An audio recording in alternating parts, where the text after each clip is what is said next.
সুন্দর জায়গা খুব কমই আছে যেখানে মানুষ এবং পশুরা একসাথে মিলেমিশে বাস করে।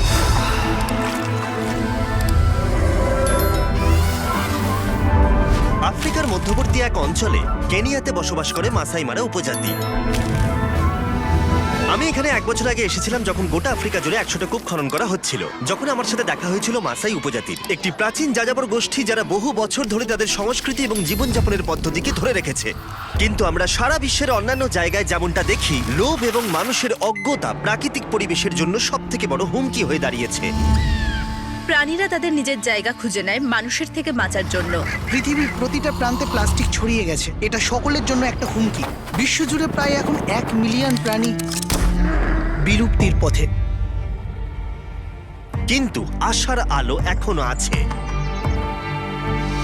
এটা মাসাই মারা ওয়াইল্ড লাইফ কনজারভেন্সি অ্যাসোসিয়েশন, স্থানীয় মাসাই লোকদের একটা দল যারা সংমিশ্রণ করার চেষ্টা করছে অবশিষ্ট ঐতিহ্যগত পদ্ধতি এবং আধুনিক প্রযুক্তি, যেমন ডেটা সায়েন্স এবং অ্যানালাইসিস।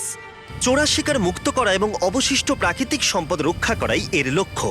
কিন্তু এখনো এমন অনেক বাধা আছে যেগুলো নিয়ে কেউ কোনো কথা বলে না।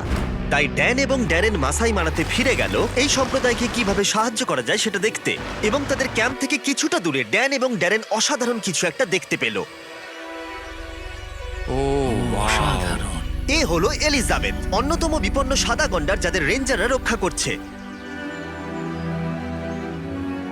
কি দারুণ একটা দৃশ্য। এটা সত্যিই অবিশ্বাস্য। যেমন এটাকে তুমি পুরো অনুভব করতে পারবে। 27 বছর ধরে তুমি এদের সঙ্গে আছো। হ্যাঁ হ্যাঁ হ্যাঁ, এরা নিশ্চয়ই তোমার কাছে ছেলের মতো। হ্যাঁ। এই রেঞ্জার্সরা সারা দিন রাত কাজ করে শুধুমাত্র এই পশুদেরকে সুরক্ষিত রাখার জন্য, কারণ এরা সবাই হচ্ছে লোকাল মাসাই পিপল এবং এরা খুব ভালো করে জানে যে এরাই হচ্ছে এই পশুপালকদের রক্ষাকর্তা। যখন আমরা ক্যাম্প সাইটে পৌঁছেছিলাম তখন আমরা মাসাই কনজারভেন্সি সিইও ড্যানিয়েলের সাথে দেখা করেছিলাম, এক্ষেত্রে কি কি বাধা আছে সেটা জানতে। গত 40 বছরের দিকে তাকান। বৈজ্ঞানিক তথ্য দেখায় যে বন্যপ্রাণীর সংখ্যা ক্রমশ কমে যাচ্ছে এবং এর মধ্যে 40% বন্যপ্রাণী প্রায় লুপ্ত হয়ে গেছে। এবং এটার প্রধান কারণ হচ্ছে যে যেভাবে আমরা গাছ কাটছি সেটার ফলস্বরূপ এটা। মাসাই মারার পতন শুরু হয়েছিল আজ থেকে 60 বছর আগে, যখন জমিগুলোকে ভাগ করা হয়েছিল এবং ব্যক্তিগত মালিকানার জমি মাসাই উপজাতিকে দেওয়া হয়েছিল। এর ফলে বিনিয়োগকারীরা উন্নয়ন এবং প্রাকৃতিক সম্পদের শোষণের জন্য জমি ক্রয় করে। অনেক মাসাইয়ের কাছে ওই টাকা নেওয়া ছাড়া অন্য কোনো উপায় ছিল না, তাই তাদেরকে পৈতৃক বাসস্থান পরিত্যাগ করতে হয়েছিল এবং অসংখ্য মাসাই ও বন্য প্রাণীদের বাসস্থানকে বিপদের মুখে ছেড়ে আসতে হয়েছিল। এই সমস্যা মোকাবিলা করতে সংরক্ষণকারীরা জমির মালিকদের তাদের জমি মাসাই কনজারভেন্সির কাছে বন্ধক রাখার পরিকল্পনা নিয়ে এসেছিল, একটা মাসিক অর্থের বিনিময়ে, যাতে তারা তাদের অঞ্চল এবং ঐতিহ্যকে সংরক্ষণ করতে পারে। সংরক্ষণের এই ধারণাটিকে কেবলমাত্র এই বন্যপ্রাণী এবং সমগ্র প্রকৃতির সাথে আমাদের এই সম্পর্ককে আরো শক্তিশালী করে তুলছে। আর যে লোকেদের রক্ষাকর্তা বা বন্যপ্রাণী হিসেবে বিবেচনা করা হয় তারা এখন উপকৃত হচ্ছে। গত 18 বছরে মাসাই মারাতে 24টারও বেশি কনজারভেন্সি তৈরি করা হয়েছে, যা মাসাই উপজাতি এবং সেখানকার বন্য পরিবেশকে একসাথে উন্নত করবার সুযোগ করে দিয়েছে। কিন্তু কনজারভেন্সির লিড প্রজেক্ট ম্যানেজার টার্ন আমাদেরকে বলেছিল যে এখন প্রাকৃতিক দুর্যোগ এবং জলবায়ু পরিবর্তনের ঘটনা মাসাই উপজাতির কাছে সবথেকে বড় সমস্যার কারণ হয়ে দাঁড়িয়েছে। সত্যি কথা বলতে আমাদের এখানে কিছু আনএক্সপেক্টেড ওয়েদার ইভেন্টস রয়েছে। আমাদের এই জায়গাটা খুব বন্যাপ্রবণ। ট্যুরিজম ক্যাম্পের জন্য জঙ্গলের ভেতরে প্রচুর জায়গা নষ্ট হচ্ছে। আর বিগত কয়েক বছরে আমরা অনেকগুলো রেঞ্জারকে হারিয়েছি যারা এই পুরো ইকোসিস্টেমটাকে প্রোটেক্ট করে রাখতো। আমরা বেশ কয়েকবার বিধ্বংসী বন্যা দেখেছি এবং এখন তারা আবার নিজেদের জীবনে ফিরে আসার চেষ্টা করছে।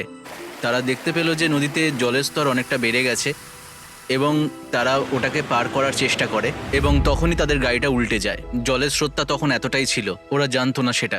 আর ওই গাড়ি উল্টে যাওয়ার জন্য 7 জন রেঞ্জারের মধ্যে 2 জন রেঞ্জার নদীতে প্রাণ হারান। তারা আমাদের মূল্যবান প্রাকৃতিক সম্পদ রক্ষার দায়িত্ব পালনে প্রাণ হারিয়েছিলেন। আমরা ক্ষতিগ্রস্ত পরিবারগুলোকে সাহায্য করার উপায় খুঁজে বের করার চেষ্টা করে চলেছি। 2 রেঞ্জারই তাদের বড় পরিবারের কাছে আয়ের একমাত্র উৎস ছিল, তাই তাদের মর্মান্তিক মৃত্যু পরিবার দুটির আয়ের উৎস শেষ করে দিয়েছে। আশা করছি ভবিষ্যতে আমরা এগুলোর ব্যাপারে আরো অনেক সতর্ক থাকতে পারবো যাতে এই ধরনের ট্র্যাজেডি না ঘটে। কনজারভেন্সিরা এই সমস্যার একটা সমাধান খুঁজে বার করেছে, যেটা হলো ওয়েদার স্টেশনের ইনস্টলেশন।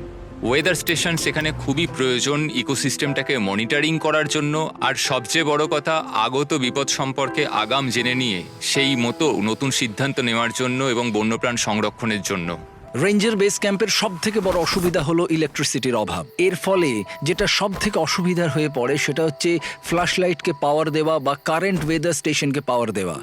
ইকোসিস্টেম মনিটরিং আর ইকোসিস্টেম ম্যানেজমেন্টের জন্য এই ধরনের প্রযুক্তিগুলো আমাদের মধ্যে থাকা খুব দরকার, যাতে রেঞ্জাররা তাদের প্রয়োজন মতো কাজ করতে পারে এবং এই বন্যপ্রাণ সংরক্ষণের জন্য আরো ভালো উন্নত পদক্ষেপ আমরা নিতে পারি, যাতে এখানকার প্রাণীগুলো সুরক্ষিত থাকে। আমাদের মনে হচ্ছে যে আমরা এই পরিস্থিতির একেবারে শেষ পর্যায়ে এসে দাঁড়িয়ে আছি। এই মুহূর্তে কিছু করা না গেলে সবকিছু একেবারে শেষ হয়ে যাবে। তাই আমরা আমাদের সবটুকু চেষ্টা করতে চাই যাতে মাসাই মারা সংরক্ষণে একটা দীর্ঘস্থায়ী প্রভাব পড়ে। তাই ড্যারেন মিশেলের সাথে দেখা করলো, আমাদের লং টার্ম পার্টনার গিভ পাওয়ারের প্রেসিডেন্ট।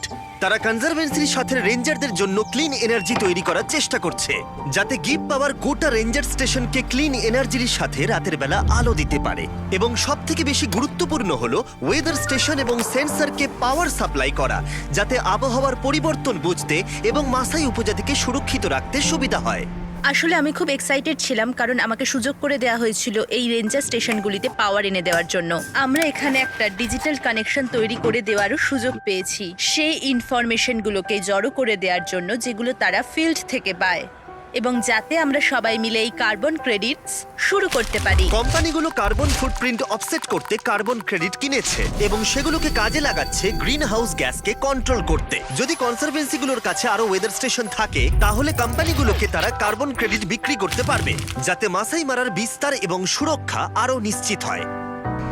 আমরা যে 7টা ওয়েদার স্টেশন এবং সোলার গ্রিড ইনস্টল করেছি, সেটা ড্যারেনের সাথে ড্যানিয়েলকেও অনেকটাই অবাক করে দিয়েছিল।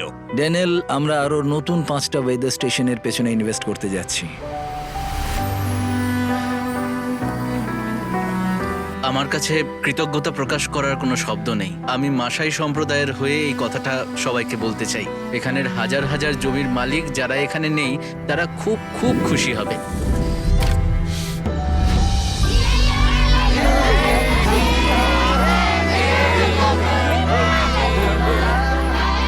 এই প্রকল্পে হওয়া সমস্ত কাজকে ধন্যবাদ জানাই, যাতে বন্য পরিবেশ রক্ষার লড়াইয়ে রেঞ্জার্সদের আরো অনেকটা সুবিধা হয়। কনজারভেন্সিগুলো কার্বন প্রজেক্ট থেকে নিজস্ব উপার্জন করতে পারবে, যাতে তারা আরো বেশি জমি লিজ নিতে পারে, যাতে বন্য পরিবেশের উন্নতির জন্য অনেক বড় মুক্তাঞ্চল পাওয়া যায় এবং বহু শতাব্দী ধরে বসবাসকারী মাসাই উপজাতির জীবন সুরক্ষিত করা যায়। আমরা এটাও নিশ্চিত করছি যে নতুন প্রজন্মের জন্য আমরা যেটা শুরু করছি সেটা যেন চালিয়ে যেতে পারি, কারণ এটা আসলে তাদের জীবন জীবিকার পরিবর্তনও ঘটাচ্ছে। এটি আসলে হাজার হাজার পরিবারের মুখে হাসি ফোটাচ্ছে। এটা আমাদের কাছে আশীর্বাদের মতন। মাসাই উপজাতির জন্য আমাদের ডোনেশন এবং ড্যানিয়েলের আন্তরিক চেষ্টা বাস্তবায়িত হওয়া সত্ত্বেও মাসাই মারার জন্য এখনো 5টা ওয়েদার এবং পাওয়ার স্টেশন প্রয়োজন, যার জন্য দরকার প্রায় $1 লাখ। সেই জন্যই আপনাদের সাহায্যের প্রয়োজন। তাই প্লিজ নিচের ডোনেট বাটনে ক্লিক করুন। আপনার প্রতিটা ডলার এখানে মূল্যবান। ড্যান এবং ড্যারেন চলে যাবার আগে তারা সেই পরিবারগুলোর সাথে দেখা করতে গিয়েছিল যারা বন্যায় স্বামী এবং বাবাকে হারিয়েছিল।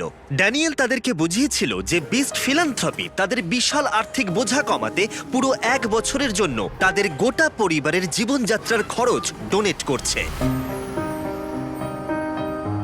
রেঞ্জাররা এই জমিকে রক্ষা এবং সংরক্ষণ করতে অনেক ত্যাগ স্বীকার করেছে, তাই আমাদের এই সাহায্য করার চেষ্টা খুবই গুরুত্বপূর্ণ ছিল, যাতে অর্গানাইজেশনগুলোকে সাপোর্ট করা যায় মাসাই মারার জীবনযাত্রায় পরিবর্তন আনতে। আমাদের হাতে খুব সামান্য সুযোগ আছে কাজ করার, আর অনেক দেরি হওয়ার আগে এটাই বোধহয় আমাদের শেষ সুযোগ। আমাদের ভিডিও দেখা এবং ডোনেট করবার জন্য অসংখ্য ধন্যবাদ, যাতে আমরা এই ধরনের প্রজেক্ট অর্গানাইজেশনগুলোর সাথে আরো করতে পারি যারা আমাদের পরিবেশকে রক্ষার চেষ্টা করে যাচ্ছে।